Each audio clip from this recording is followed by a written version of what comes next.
போன தேர்ஸ்டே வந்து நம்ம எல்லோரும் நியூ இயர் செலிப்ரேட் பண்ணோம். தேர்ஸ்டே தானே நியூ இயர் வந்தது. போன தேர்ஸ்டே வந்து நம்ம நியூ இயர் செலிப்ரேட் பண்ணோம். செலிப்ரேஷன்னொடனே நம்ம சர்ச்சஸ்லாம் நம்ம எப்படி செலிப்ரேட் பண்ணுவோம், சர்வீஸுக்கு போவோம். அதுக்கப்புறம் சர்வீஸ் முடிஞ்ச பிறகு கேக் கொடுப்பாங்க. சில டைம் வந்து சாப்பாடும் கொடுப்பாங்க. சாப்பாடெலாம் சாப்பிட்டுட்டு சர்ச்சில் எல்லா டைம் பேசிவிட்டு சர்ச்சில் ஏதாவது ஆக்டிவிட்டி இருந்தால், சில பேர் வந்து கிறிஸ்மஸ் அன்றைக்கி எக்ஸ்கர்ஷன் கூப்பிட்டு போவாங்க, பிக்னிக்கு இதெல்லாம் சர்ச்சிலேருந்து கூப்பிட்டு போவாங்க. இந்த மாதிரி தான் நம்ம செலிப்ரேட் பண்ணுவோம். ஆனால் பெங்களூரில் வந்து கோரமங்கலான்னு ஒரு இடங்குது. இந்த இடம் எப்படின்னா, நான் அங்கே இது வரைக்கும் போனதில்லை, போயிருக்கிறேன்னான்னு எனக்கு ஞாபகம் இல்லை. நான் வந்து அந்த இடத்த பற்றி என்ன சொல்லுவாங்கன்னா, அந்த இடத்துல ஃபுல்லாக பப்ஸு தான் இருக்கும். எல்லோரும் வந்து குடிச்சிட்டு வெறிச்சிட்டு சுற்றிட்டு இருப்பாங்க. ராத்திரியெல்லாம் போனால் வந்து ரொம்ப கொடூரமாக இருக்கும் பார்க்குறதுக்குன்னு சொல்லிட்டு இருப்பாங்க. ஆனால் நான் இது வரைக்கும் வந்து அது எப்படி இருக்கும் அதெல்லாம் வந்து நான் பார்த்ததில்லை, எக்ஸ்பீரியன்ஸாக பண்ணதில்லை. எக்ஸ்பீரியன்ஸ்னால் போய் பார்த்ததில்லை, இன் பர்சன் போய் நான் பார்த்ததில்லை. ஆனால் இந்த வீடியோஸ் எல்லாம் பார்க்கும்போது ரொம்ப அபத்தமாக இருந்துச்சு. நான் உங்களுக்கு அந்த வீடியோ எடுத்து வச்சுருக்கேன், உங்களுக்கு காட்டுறேன் பாருங்கள். அதை பாருங்கள், பார்த்துட்ட பிறகு அதை பற்றி நம்ம பேசுவோம்.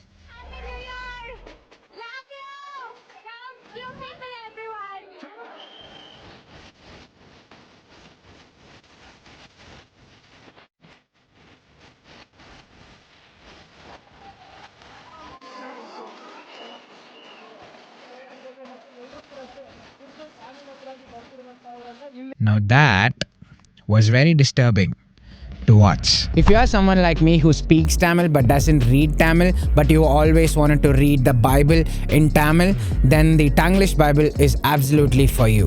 The Tanglish Bible is a Romanized version of the Bible, meaning the Bible is still in Tamil but it's written in English, so hence the name Tanglish Bible. This is really great when you're reading through the Bible in English or any other language for that reason and are struggling to understand the meaning of a passage because you don't speak that language.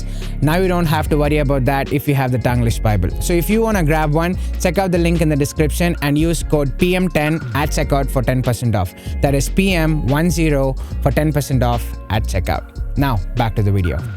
இதை பார்த்த உடனே நான் என்ன தெரியுமா யோசித்தேன், first வந்து அங்கே என்ன ஆகுதுன்னு கொஞ்சம் டிஸ்கிரைப் பண்ணுறதுக்கு ட்ரை பண்ணுவோம், அதை கன்செப்ஷனலைஸ் பண்ணுறதுக்கு ட்ரை பண்ணுவோம். Everyone is drunk, everyone is high.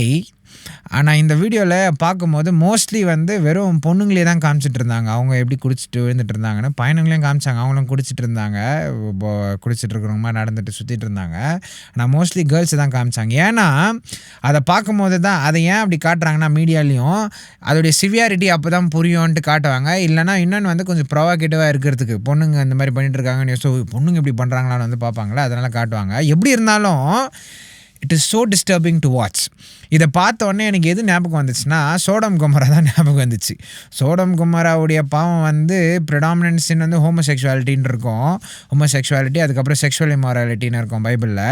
ஆனால் இவங்க இதை பார்க்கும்போது எனக்கு அப்படி தான் தெரிஞ்சிச்சு. ஏன்னா இவ்வளோ வேவடாக நான் இது வரைக்கும் பார்த்ததுலேயே வந்து கொஞ்சம் வேவர்டாக இருந்தது வந்து இந்த வீடியோஸ் தான். ரொம்ப டிஸ்டர்பிங்காக இருந்துச்சு பார்க்கும்போது. நான் ஃபோனில் பார்க்கும்போதே பயங்கர டிஸ்டர்பிங்காக இருந்துச்சு. இவ்வளோ வேவர்டாக பார்த்தோன்னே எனக்கு அதோடைய ஞாபகம் தான் வந்துச்சு.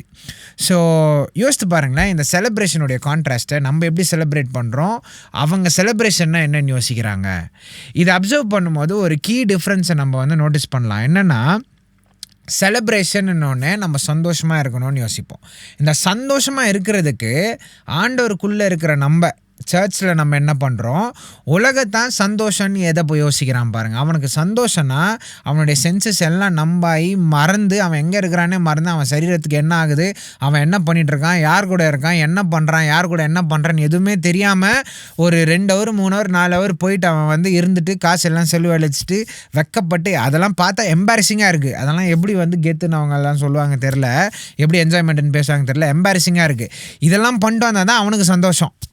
நியூ இயர் செலிப்ரேஷன் அதுதான். நமக்கு நம்ம வந்து ஆண்டவருடைய பிரசன்னத்துலேயும் சர்ச்லேயும் போன வருஷத்துக்காக அவருக்கு நன்றி சொல்லிவிட்டு, இந்த புது வருஷத்தில் ஆண்டவர் இதெல்லாம் பண்ண போகிறாரு, அதெல்லாம் பண்ண போகிறாருன்னு நம்ம எல்லாரையும் ஃபெய்த்தில் நம்ம என்கரேஜ் பண்ணிக்கிறதுக்கு, அதுக்கப்புறமா ஃபேமிலியோடு போய் சந்தோஷமாக இருக்கிறதுக்கு ஒரு ட்ரிப்பு மாதிரி யாரும் இல்லை. நியூ இயருக்கு போகிறது, வாட்ச் நைட் சர்வீஸுக்கெல்லாம் போகிறது, ஃபேமிலியோடு போய் சந்தோஷமாக இருந்துட்டு எல்லாரையும் பார்த்து பேசிவிட்டு, அதுக்கப்புறம் கேக்கெல்லாம் சாப்பிட்டுட்டு இன்னும் கொஞ்சம் எல்லோரும் கூட டைம் ஸ்பெண்ட் பண்ணிவிட்டு, அதுக்கப்புறமா வீட்டுக்கு வந்து குடும்பத்தோடு இருக்கிறது தான் நம்ம வந்து செலிப்ரேஷன்னு சொல்கிறோம். அவன் அதை செலிப்ரேஷன் சொல்கிறான். இதை நீங்கள் பார்க்கும்போது வெளிநோட்டமாக வந்து நம்ம பண்ணுற ஆக்டிவிட்டீஸ் டிஃப்ரெண்ட்டாக இருக்கலாம். இந்த ஆக்டிவிட்டீஸை இன்ஸ்பயர் பண்ணுற வேர்ல்டு வியூ நம்ம யோசிக்கணும். நமக்கு ஆண்டவரை ஃபாலோ பண்ணுற நமக்கு சந்தோஷம் கொடுக்குற விஷயம், நமக்கு சந்தோஷம் எது கொடுக்கணும்னா, நமக்கு ஆண்டவரோட கூட இருக்கிற அந்த ரிலேஷன்ஷிப் தான் நமக்கு சந்தோஷம் கொடுக்கணும். அவருக்கு பிடிச்ச காரியங்களை செய்யும் போது நமக்கு சந்தோஷம் வரும். அதுக்கப்புறம் ஆண்டவருக்கு அடுத்து முக்கியமான விஷயம் நம்மளுடைய ஃபேமிலி. ஓகே, நம்மளுடைய ஃபேமிலி அண்ட் நம்மளுடைய ஃப்ரெண்ட்ஸ்.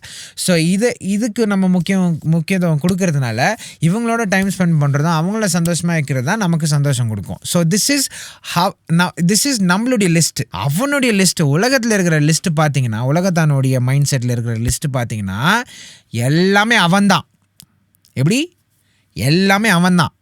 அவன் எதுவுமே மற்றவங்களுக்காக யோசிக்க மாட்டான். அங்கே பாருங்கள், எல்லாமே நான் சந்தோஷமாக இருக்கணும், நான் போயிட்டு கொஞ்ச நேரம் வந்து என் கஷ்டம்லாம் மறந்து குடிச்சிட்டு ஜாலியாக இருக்கணும், யார் கூட என்ன பண்ணுறேன்னு தெரியாமல் இருக்கணும், எல்லாமே நான். இதுதான் ஒரு நான் பிலீவர், ஒரு நான் கிறிஸ்டியனுடைய world view. Okay, everything is self centred.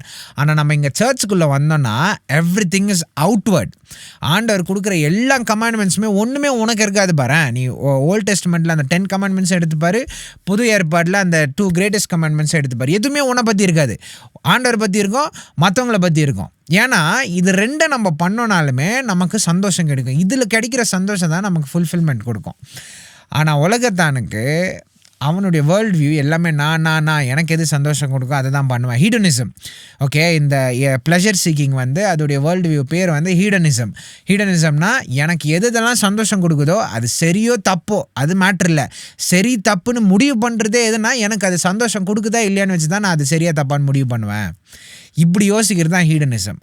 So ஒரு உலகத்தானுக்கு அதுதான் வந்து வேர்ல்டு வியூ. ஆனால் நமக்கு ஆண்டவரை சந்தோஷப்படுத்தணும், நான் ஆண்டவரை பிரியப்படுத்தணும்னு நான் நினைக்கிறதுனால நான் ஜனங்களையும் நான் நல்லா பார்த்துக்கிறேன், என்னை சுற்றி இருக்கிறவங்களையும் நான் நல்லா பார்த்துக்கிறேன். ஏன்னா நீ ஆண்டவரை நேசிக்கிறேன்னு சொல்லிட்டு உன் பக்கத்தில் இருக்கிற உன்னுடைய நெய்பரை நீ நேசிக்கலைன்னா நீ ஆண்டவர் உண்மையாக நேசிக்கலை.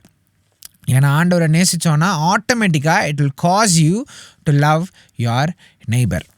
So it is very apparent, it is incredibly apparent the difference between the worldviews and the consequences of said worldview. Okay, ஒரு உலகத்தானுடைய வேர்ல்டு வியூ அவன் பிலீவ் பண்ணுறதுனால அவனுடைய ஆக்ஷன்ஸ் எப்படி இருக்குது, நம்மளுடைய வேர்ல்டு வியூ நம்ம என்ன விசுவாசிக்கிறோம் அதோடைய அந்த பிலீஃப்னால நம்மளுடைய ஆக்ஷன்ஸ் எப்படி இருக்குது, இதோடைய டிஃப்ரென்ஸ் வந்து பயங்கரமாக இருக்குது. இந்த வீடியோவை பார்க்கும்போது பயங்கரமாக it was incredibly apparent. So this should remind you of who you are and what you are supposed to do. Okay, so நம்ம இன்னொரு விஷயம் இதில் சோபரிங்காக நம்ம என்ன தெரிஞ்சுக்கணுன்னா, நம்மளும் ஓகே சில டைம் வந்து நம்ம சர்ச்சுக்கு வந்துடுவோம், ஆனால் நமக்கு வந்து இங்கே போய் ஃப்ரெண்ட்ஸ் எல்லாம் இங்கே போயிருக்காங்க, நானும் அங்கே போயிருந்தேன் நல்லா இருக்கேன்னா சர்ச்சில் வந்து உக்காந்துருக்கேன்னு யோசிச்சுட்டு இருந்தேன்னா, நீ அது யோசிச்சுட்டு இருந்தாலும் நீ சர்ச்சில் வந்து உக்காந்துட்டு இருக்க ஒரு நல்ல விஷயம் தான், அதுவே நல்ல விஷயந்தான். நீ பேரண்ட்ஸ் சொன்னாங்கன்னு வந்தியோ இல்லை வந்து உன்னை நீயே ஃபோர்ஸ் பண்ணி வந்து உக்காந்துட்டியோ அது மேட்ரு இல்லை, நீ வந்துட்டே எப்படியோ. ஆனால் இன்னும் வந்து உன்னுடைய ஹார்ட்டில் வந்து அங்கே டிசைர் இருந்துச்சுன்னா you have to check yourself, you are very close to the cliff. Okay, நீ குதிச்சு உன்னை நீ காயப்படுத்திக்கிறதுக்கு ரொம்ப க்ளோஸில் இருக்க. If your heart is desiring things like that, your heart probably is not in the right place. Okay, எல்லா விஷயமே நம்மளுக்கு ஆசை வர இல்லை நம்ம பண்ணுற நம்மளுடைய ஆக்ஷன்ஸு நம்ம யோசிக்கிறது எல்லாமே நீ ஆண்டவரை உண்மையாக நேசிக்கிற, ஆண்டவரை உண்மையாக நீ follow பண்ணுறன்னு யோசித்தனா everything will be oriented towards God.